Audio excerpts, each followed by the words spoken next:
Në kohën e mjaftit, ti kaloje shumë kohë, ishe mik i ngushtë me Elisa Speropalin dhe Olta Xhaçkën. Si ke parë në këtë rrugëtimin e tyre politik, që janë ngritur shumë lart, për shembull Elisa është kryetar kuvendit aktualisht. Po, pa diskutim kanë një rrugëtim breslënës. Po nga ana tjetër besoj kanë përgatitjen e duhur për të qenë aty ku janë.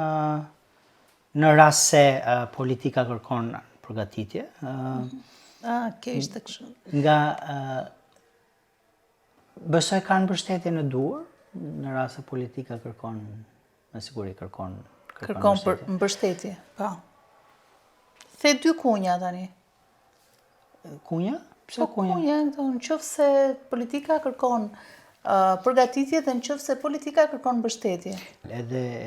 Edhe Olta, edhe Elisa janë realisht të arsimuara, të përgatitura, e bëjnë atë punë me pasion. Politika ka qenë pjesë e natyrës së tyre, identitetit të tyre. Unë jam shumë i lumtur me punën e Oltës, për shembull, sidomos në Ministrinë e Mirëqenies Sociale. Për sa kohë që ajo ishte atje, kemi pasur më pak ndërveprim me Elisën.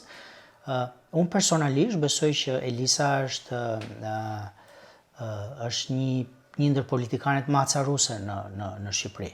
Por kjo nuk ja heq meritën, nuk ja heq asaj faktin që ajo e do atë punë që bën. Po pse acaruse? Tani është acaruse sepse ka një formë arrogante se si ajo e përjeton politikën dhe është akoma më arrogante pretendimi që ajo ka që populli duhet ta përjetoj politikën siç e përjeton ajo.